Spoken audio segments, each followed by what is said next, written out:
Zdravo svima! Danas vam dajem ideju za jedan jako brzi ukusan ručak sa mlevenim mesom.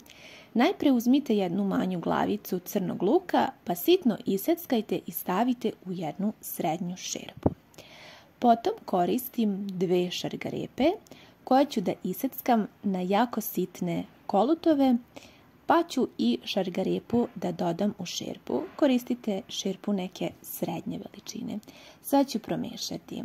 Sada uzimam 400 grama boranije, ja ovdje imam domaću, koja je zaleđena i nju ćemo da dodamo u šerpu. Možete koristiti boraniju po vašem ukusu, dovoljno je od 350 do 400 grama.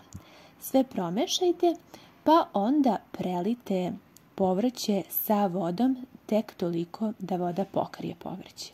Dodajem začine, jednu kašiku suvog začina, odnosno vegete, mlevenog crnog bibera po ukusu, sve ću dobro da promešam i odnosim na ringlu da se povrće obari, uključila sam na najjaču temperaturu. Sada spremam 400 grama mlevenog mesa, junećeg i svinjskog mešanog. Dodajem jednu malu kašičicu mlevene slatke paprike, mešani mleveni biber, malo suvog začina, odnosno vegete. Meso je sveže i jako dobro usitnjeno, ali ja ga uvek usitnim dodatno sa viljuškom kako bi bilo sitno i jako mekano kada se pripremi. Uzimam tiganj, sipam vrlo malo maslinovog ulja, dovoljno je ovako da pokrijete dno, pa dodajem meso. Još ću malo ovako da ga promešam kako bi se svi sastojci jako lepo sjedinili i upili.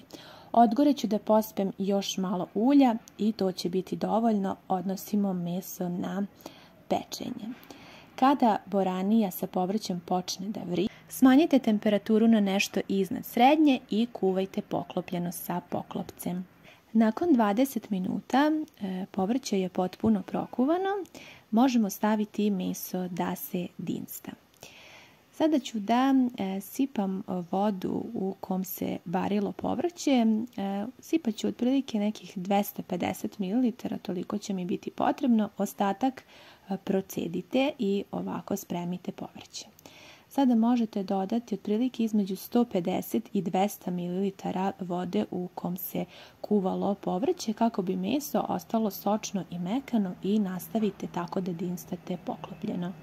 Kako je ringla bila već poprilično zagrejena, meso je kroz nekih 15 minuta bilo gotovo i sasvim mekano. Promešajte ga, pa onda ovu tečnost iz mesa sipajte vrlo malo na dno tepsije i premažite kako se ručak ne bi zalepio. Sada prvo stavite red obarenog povrća koje smo pripremili, a odgore ravnomerno raspodelite i mleveno meso. Sada spremam ovdje 50 ml tečnosti od povrća u koje dodajem 100 ml paradajz soka, pa ću sve promešati i sa time preliti da bude ukusan jako ovaj ručak. Ako ne volite paradajz sok, onda možete samo odvaditi više tečnosti iz povrća i tako zapeći u rerni na 200 stepeni.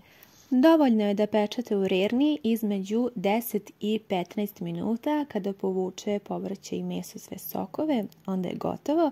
Za kraj možete odgore da pospete sa 180 grama kiselog mlijeka ili kisele plavlake u zavisnosti od vašeg ukusa. Dobro ovako ravnomjerno rasporedite odgore i to će zaista dati jedan jako lep ukus ovom ručku i možete odneti da se zapeče još 5 minuta. U isključenoj rerni i tada je ručak spreman. Odgore ću da pospem malo svežeg peršuna po svom ukusu i mogu da poslužim ovaj fantastično ukusan ručak. Ono što je važno jeste da uopšte nisam mnogo ulja koristila, samo tek toliko da bih malo meso prodinstala. Ostalo je sve praktično u soku od povrća i ovo je zaista jedan zdrav ručak koji predlažem da pripremite ukoliko imate problem sa holesterolom. Ono što posebno volim jeste kada ostane ovako safta da prelijem odgore i ja čak volim i hleb da umačem u taj saft jer je toliko ukusno. Nisam ništa više od začina dodavala, ispalo je taman kako treba. Nadam se da ćete isprobati, ukoliko niste, voljela bi da mi pišete kako vam se ovaj recept dopao i da li biste ga isprobali. Zahvaljujem vam se mnogo na gledanju i ljubim vas sve puno.